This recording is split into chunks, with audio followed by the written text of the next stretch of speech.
சீக்கிரமாவே போஸோட உண்மை முகம் தெரிய வந்து ஈஸ்வரியையும் போஸையும் ராஜாங்கம் கழுத்து பிடிச்சி வெளியே தள்ளலாம் நல்லா இருக்கும்னு நீங்க நினைச்சீங்கன்னா இந்த வீடியோக்கு ஒரு லைக் பண்ணுங்க.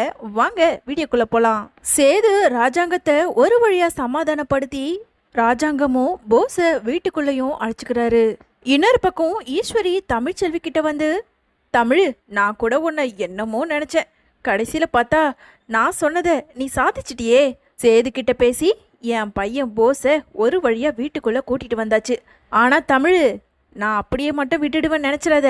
எனக்கு எப்பப்போ என்னென்ன தோணுதோ அதை எல்லாத்தையும் உன்கிட்ட சொல்வனா, நீ அப்படியே செய்யணுமா, சரியா? அதை விட்டுட்டு இல்லை என்னால் செய்ய முடியாது அது இதுன்னு ஏதாவது அடம் பிடிச்சனா கண்டிப்பா உன் வயிற்றுல குழந்தை இல்லை துணி மூட்டை தான் இருக்குன்னு சொல்லிட்டு வீட்டில் எல்லார்கிட்டையும் சொல்லி உன்னை அசிங்கப்படுத்தி இந்த வீட்டை விட்டு வெளியே அனுப்புவேன், புரிஞ்சுதா? அப்படின்னு ஈஸ்வரி தமிழ்ச்செல்வியை பார்த்து ரொம்ப கோபத்தோட பேச, அங்கே இருந்த தமிழ்ச்செல்வியுமே சரிங்க அத்தை அப்படிங்கிற மாதிரி சொல்லிட்டு அங்கே இருந்தும் கிளம்புறாங்க. இன்னொரு பக்கம் இங்கே போஸ் கிட்ட வந்த ஈஸ்வரி, இங்கே பாரு போஸு, உன்னை இந்த வீட்டுக்குள்ளே கூட்டிகிட்டு வரத்துக்கு நான் என்னென்னலாம் பண்ண வேண்டியதாக இருக்கு பாரு. இனிமேலாவது வீட்டில் எல்லாரும் சொல்கிற பேச்சை கேட்டு ஒழுங்காக நடடா. அதை விட்டுட்டு தேவையில்லாத காரியத்துலலாம் இறங்கி மறுபடியும் வீட்டில் சிக்கி சின்னாமின்னமாகி வீட்டை விட்டு வெளியே அனுப்புகிற மாதிரி நீ எதுலேயும் நடந்துக்காத.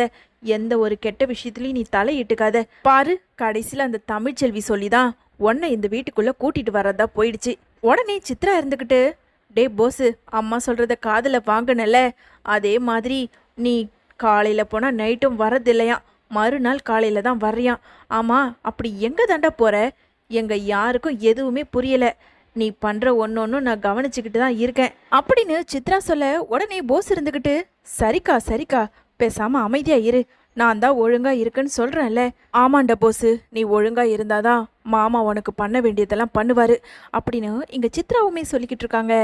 மறுநாள் எப்பவும் போல் இங்கே போஸுக்கும் மலருக்கும் ஒரு தனி ரூமை கொடுக்க, அந்த நேரம் போஸுமே குளிக்க போயிடுறாரு. இன்னொரு பக்கம் இங்கே மலருமே அந்த ரூமில் உக்காந்துக்கிட்டு இருக்க, அங்கே இருந்த போஸோட ஃபோனுமே அடிக்குது. மலர் அந்த ஃபோனை அட்டன் பண்ணி காதில் வச்சாலும் அந்த பக்கம் யாருமே பேசாததுனால இங்கே ரொம்ப குழப்பத்தோடவே மலர் உக்காந்துக்கிட்டு இருக்காங்க. யாரா இருக்கும், ஃபோன் வருது ஆனால் அட்டன் பண்ணி பேசுனா யாருமே பேச மாட்டாங்க அப்படின்னு குழப்பத்தோட உக்காந்துக்கிட்டு இருந்த நேரம் ரஞ்சனியுமே வாய்ஸ் மெசேஜ் போடுறாங்க. போஸு, இன்னைக்கு நைட்டு நீங்கள் வருவீங்க தானே? நேற்று கூட உங்களை பார்க்க முடியல, என்னைக்காவது சீக்கிரமாக வந்துடுங்க அப்படின்னு மெசேஜ் போட, பக்கத்தில் இருந்த அந்த மலருமே அந்த மெசேஜையும் பார்த்துடுறாங்க. அந்த வாய்ஸ் மெசேஜை கேட்டதும் மலருக்கு ரொம்ப அதிர்ச்சியாக, இன்னொரு பக்கம் இங்கே குளிச்சுட்டு போஸுமே வெளியே வராரு. என்ன இது அப்படின்னு மலர் கேட்க, என்ன மலரு, என்ன கேட்குற? இந்த ஃபோனில் யாரும் ஃபோன் பண்ணாங்க, நான் பேசினா மட்டும் என்கிட்ட பேச மாட்றாங்க. ஆனா என்னோட ஃபோனை நீ எதுக்கு பேசுகிற? என்னங்க பேசுகிறீங்க? நீங்கள் தொட்டு தாலி கட்டின உங்கள் பொண்டாட்டினா யாரோ ஒருத்தி உங்களுக்கு ஃபோன் பண்ணுறா, என்ன ஏதுன்னு பேசுனா எதுவுமே பேச மாட்றா. உங்களை கேட்டாலும் இதுக்கும் எனக்கும் எந்த சம்மந்தமும் இல்லைங்கிற மாதிரி பேசுகிறீங்க. நீ எதுக்கு கேட்குறேன்னு என்னை கேட்குறீங்க? அப்படி தாண்டி கேட்பேன், பேசாமல் இங்கேருந்து போ அப்படின்னு கோபத்தோட மலர்கிட்ட போஸ் பேச, உடனே அந்த வாட்ஸ்அப்பில் இருந்த வாய்ஸ் மெசேஜையும் போட்டு காட்டுறாங்க. அதை கேட்டதும் எங்கள் போஸுக்குமே அதிர்ச்சி ஆகுது. என்னங்க இது, யார் அந்த ரஞ்சினி? ஏதோ வாய்ஸ் மெசேஜ், நைட்டு வா, உனக்காக காத்துக்கிட்டு இருக்கேன், இப்படியெல்லாம் பேசி அனுப்பியிருக்காங்க. அப்போது உங்களுக்கும் அந்த பொண்ணுக்கும் ஏதாவது தொடர்பு இருக்கா? அதனால தான் இப்படி என்கிட்ட பேசாமல் நைட்டில் வர்றது இல்லையா? இங்கே பாருங்க, உண்மையை சொல்லுங்க, இல்லைனா இப்போவே போய் எல்லார்கிட்டையும் உண்மையை சொல்லிடுவேன் அப்படின்னு மலர் சொல்ல, உடனே போஸ் இருந்துக்கிட்டு, இங்கே பாரு மலரு, அதெல்லாம் யாருன்னே தெரியாது, ஏதாவது ராங் மெசேஜாக இருக்கும். இல்லை, நான் நம்ப மாட்டேன், இப்போவே நான் வீட்டில் போய் எல்லார்கிட்டையும் சொல்ல போகிறேன். ஏய் மலரு, நான் சொல்கிறத மீறி நீ போகிறல? ஆமாம், நான் உண்மையாகவே ஒரு பொண்ணு கூட தொடர்பில் இருக்கேன். அதை கேட்க நீ யாரு? என்னது, நான் யாரா? நான் நீங்கள் கட்டின பொண்டாட்டிங்க. நான் எதுக்கு கேட்கணுன்ற மாதிரியே நீங்கள் கேட்குறீங்க. நேற்று தாங்க உங்களை ரொம்ப நல்லவன் நினச்சிக்கிட்டு நீங்கள் எந்த தப்பும் பண்ணலைன்னு சொல்லிட்டு ராஜாங்க மாமா உங்களை வீட்டுக்குள்ளே விட்டுருக்காங்க. கடைசியில் பார்த்தா நீங்கள் இவ்வளோ மோசமானவர்னு அவங்களுக்கு தெரியவே தெரியல. ஏ மலரு, ஏதோ எங்கள் அம்மா அந்த தமிழ்ச்செல்வி கிட்ட பேசி என்னை இந்த வீட்டுக்குள்ளே கூட்டிகிட்டு வந்திருக்காங்க. நீ ஏதாவது பேசி அதுக்கப்புறம் என்னை வீட்டை விட்டு அனுப்புணுன்னு வச்சுக்கோ, உன்னை உயிரோடவே விட மாட்டேன் அப்படின்னு எங்கள் போஸுமே சொல்லிக்கிட்டு இருக்காரு. மறுநாள் சித்ரா எப்பவும் போல தமிழ்ச்செல்வி கிட்ட வந்து, தமிழ், எனக்கு ஒரு 50,000 தேவைப்படுது, சீக்கிரமா போ, ஓடி போய் எடுத்துக்கிட்டு வா அப்படின்னு சித்ரா கேட்டதும் உடனே தமிழ்ச்செல்வி இருந்துக்கிட்டு, என்னங்க நீ இதெல்லாம் அப்போ அப்போ வந்து பணம் கேட்குறீங்க, கணக்கு கேட்டால் சொல்லவும் மாட்டீங்க, என்ன திமிரு அதிகமாகி போச்சா? என்னையே நீ எதிர்த்து கேள்வி கேட்குற அளவுக்கு ஆளாயிட்டியா? உன் வயிற்றுல துணி மூட்டை இருக்கிறது எங்களுக்கு தெரியுன்றது உனக்கு தெரியும்ல. இப்போ நினச்சா கூட நான் போய் வீட்டில் சொல்லுவேன். ஒழுங்கு மரியாதையா நான் சொன்னதை கேட்கலன்னு வச்சுக்கோ, அதுக்கப்புறம் உனக்கு அவ்வளோதாண்டி. போய் பணத்தை எடுத்துட்டு வா அப்படின்னு சித்ரா ரொம்ப கோபத்தோட பேசினதும் உடனே தமிழுமே என்ன பண்ணுறதுன்னு தெரியாமல் இங்கே ரொம்ப குழப்பத்தோடு நின்றுக்கிட்டு இருக்க அந்த நேரம் ஈஸ்வரியுமே, என்ன தமிழ், அதான் சித்ரா சொல்கிறால, போய் பணத்தை எடுத்துகிட்டு வந்து கொடு. அது இல்லாத போன தடவையே போசு மாமா வந்து பணம் கேட்டார், நானும் எந்த கணக்கும் இல்லாமல் உங்கள் பேரில் அந்த பணத்தை எழுதிட்டேன். இப்போது சித்ரா அண்ணியும் இப்படி வந்து காசு கேட்குறாங்க, நான் எந்த கணக்கில் எழுதட்டும் சொல்லுங்க? ஏய், ஏதாவது ஒரு கணக்கில் எழுது போ அப்படின்னு ரொம்ப கோபத்தோட எங்க பிளாக்மெயில் பண்ணிக்கிட்டு இருக்க அந்த நேரம் இது எல்லாத்தையுமே அங்க மலர் நின்று கேட்டுடுறாங்க. ஈஸ்வரியும் சித்ராவும் சேர்ந்து தமிழ்ச்செல்வியை கஷ்டப்படுத்துறத பார்த்து பொறுக்க முடியாம மலருமே ஈஸ்வரி கிட்ட வந்து, அத்தை, தமிழ்ச்செல்வியை பத்தின உண்மை எல்லாம் உங்களுக்கு தெரியும்னு எனக்கும் தெரியும். தமிழ் எல்லாத்தையும் என்கிட்ட சொல்லிட்டா. சரி, அவ பண்றது தப்பு தான். ஆனாலும் அப்பப்ப நீங்க ஏதாவது அவளை திட்டி ஏதாவது திட்டம் போட்டு அவகிட்ட இருந்து பணத்தை வாங்கிட்டு போறீங்க. அது மட்டும் இல்லை, இந்த வேலை செய் அந்த வேலை செய்யின்னு பாவம் அவளை எதுக்காக இப்படி கஷ்டப்படுத்துறீங்க? நீங்க சொன்ன மாதிரியே தமிழ் சேது மாமா கிட்ட சொல்லி உங்க பையன் போஸையும் வீட்டுக்குள்ள கூட்டிட்டு வந்துட்டா. அதுக்கப்புறமும் இன்னமும் எதுக்காக இதை வீட்டில் சொல்லிடுவேன், இந்த உண்மையை எல்லார்கிட்டையும் சொல்லிடுவேன்னு இப்படியே மிரட்டிக்கிட்டு இருக்கீங்க? வேண்டாத்த, அவ பாவம் அப்படின்னு மலர் தமிழ்ச்செல்விக்கு சப்போர்ட் பண்ணி பேச உடனே சித்ரா இருந்துக்கிட்டு, ஏ மலரு, என்ன அவளுக்கு சப்போர்ட் பண்ணி வந்து எங்க கிட்ட பேசுறியா? உன்னையெல்லாம் வீட்டுக்குள்ளேயே விட்டு இருக்கக்கூடாதுரி, போஸை மட்டும் வீட்டுக்குள்ளே விட்டுருக்கணும். என்ன பண்ணுறது, உன் கழுத்தில் அந்த இத்து போன தாலியை கட்டிட்டான்றதுக்காக உன்னையும் அவன் கூட சேர்ந்து உள்ளே விடுறதா ஆயிப்போச்சு. இல்லைனா நீ எல்லாம் வேலைக்காரடி, வீட்டுக்கு வெளியே தான் இருக்க வேண்டியது இருக்கும் அப்படின்னு சித்ரா சொல்லிக்கிட்டு இருக்க.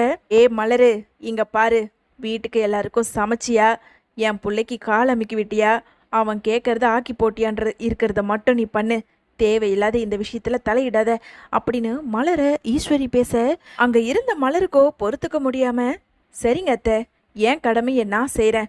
ஆனா இனிமே நீங்க தமிழ்ச்செல்விய எந்த ஒரு வார்த்தையும் சொல்ல மாட்டேன், அவளை பத்தி வீட்டில் யார்கிட்டையும் சொல்ல மாட்டேன்னு என்கிட்ட சத்தியம் பண்ணி கொடுங்க அப்படின்னு மலர் சொன்னதை கேட்டதும் அங்க இருந்த ஈஸ்வரி சித்ராக்கு ரொம்பவுமே அதிர்ச்சி ஆகுது. என்ன மலரு, உன்னை வீட்டுக்குள்ள விட்டா உடனே அப்படியே மகாராணி மாதிரி நடந்துக்கிற? உன்னோட பேச்சு நடவடிக்கையே ஒன்றும் சரியில்லையே. ஆமா அத்தை, நான் இப்படி தான் பேசுவேன். எனக்கு தமிழ்ச்செல்வி கூட பிறந்த தங்கச்சி மாதிரி, அவளோட வாழ்க்கைக்கு எதனா ஒன்றுனா கண்டிப்பாக நான் வந்து நிற்பேன். ஓ அப்படியா? அப்படி என்ன நிற்ப? இப்போ கூட எங்களால் போய் உண்மையை சொல்ல முடியும். போங்க அண்ணி, தாராளமாக போய் 2 பேரும் சொல்லுங்க. ஆனால் உங்கள் புள்ள போஸ் நேற்று தான் வீட்டுக்குள்ளே வந்தார். ஆனால் உங்கள் புள்ள போஸை பற்றி இப்போ நான் வீட்டில் இருக்கவங்க கிட்ட சொன்னால் கண்டிப்பாக அவர் இந்த வீட்டை விட்டு வெளியே அனுப்பிடுவாங்க. பரவாயில்லையா அப்படின்னு மலர் சொன்னதை கேட்டதும் இங்கே ஈஸ்வரிக்கும் சித்ராவுக்குமே அதிர்ச்சி ஆகுது. ஏய் மலரு, என்ன உனக்கு என்ன பைத்தியம் ஏதாவது பிடிச்சிருக்கா? என் தம்பி போஸு எப்படி வெளியே போவான்? போய் பேசாமல் வேலை பாரு. ஆமாம், இப்போ நினச்சா கூட அவர் வெளியே போவார், என்னால் போக வைக்க முடியும். இத்தனை நாளாக உங்கள் தம்பி போஸு வீட்டுக்கே நைட்டில் வரதில்லை, தெரியும்ல? ஆமாம், எனக்கு தெரியும். அவன் ஆம்பளை, 1008 வேலை இருக்கும். ஆமாம், அப்படியே 1008 வேலை இருக்கும். உங்கள் தம்பி போஸு ஒரு பொண்ணு கூட பழகிட்டு இருக்காரு. இதோ அதுக்கான ஆதாரம் என்னோட ஃபோனில் இருக்குது. இப்போ மட்டும் இதை எடுத்துக்கிட்டு போய் நான் ராஜாங்க மாமா கிட்டேயும் சேது மாமா கிட்டேயும் சன்னாசி மாமா கிட்டேயும் போட்டு காட்டினேன்னு வச்சுக்கோங்க, அதுக்கப்புறம் அடுத்த நிமிஷமே அவர் இந்த வீட்டை விட்டு வெளியே அனுப்பிடுவாங்க.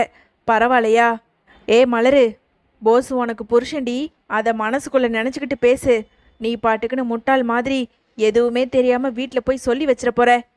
இல்லத்த, எனக்கு நல்லாவே தெரியும். இந்த விஷயத்த சொல்லிடுவேன்னு சொன்னதுக்கு தான் என்னை உயிரோட கொன்று போட்டுருவேன்னு சொல்லிட்டு அவர் சொன்னார். அவர் என்னதான் சொன்னாலும் பரவாயில்ல, அவர் இந்த மாதிரி நடந்துக்கிட்டா நான் பொறுத்துக்க மாட்டேன். நான் போய் சொல்ல தான் போகிறேன்.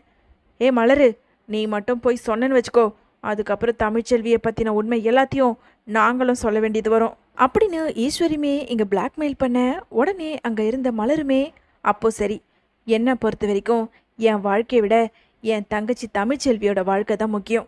அதனால் அவளை பற்றி இந்த வீட்டில் ஒரு வார்த்தை சொல்லக்கூடாது. அப்படி நீங்கள் வெளியே சொன்னீங்கன்னா நானும் உங்கள் புள்ள போஸை பற்றி வீட்டில் சொல்ல வேண்டியது வரும்.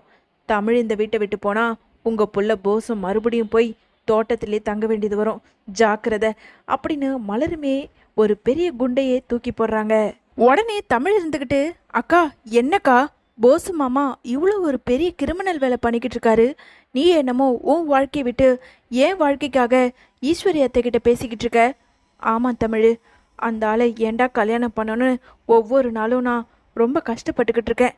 இந்த நேரத்தில் உன்னோட வாழ்க்கையாவது இப்போ நல்லா போய்கிட்டு இருக்கு. உன் வாழ்க்கையும் இவங்களால நாசமாயிடக்கூடாது தமிழ். அதனால தான் இதை வச்சு அவங்கள மிரட்டிக்கிட்டு இருக்கேன். நீ நினைக்கிற மாதிரி என் புருஷனை அவ்வளோ சீக்கிரம் யாராலையும் தீர்த்த முடியாது. அவனே பட்டு திருந்தினாதான் உண்டு. சரி விடு, இனிமே ஈஸ்வரி அத்தையும் சித்ராணியும் உன் பக்கம் வரமாட்டாங்க. என் வாழ்க்கையை நான் பார்த்துக்கிறேன். நீ சந்தோஷமா இரு தமிழ். ஆனால் ஒன்று மட்டும் சொல்லிக்கிறேன், எப்பயுமே உன் வயிற்றுல துணி மூட்டை இருக்குன்னு நீயாவே சேது மாமா கிட்ட உளறிடாத. அதுக்குள்ள கடவுளா பார்த்து உன் வயிற்றுல ஒரு நல்ல குழந்தைய கொடுப்பாரு அப்படின்னு எங்கள் மலருமே சொல்லிக்கிட்டு இருக்காங்க.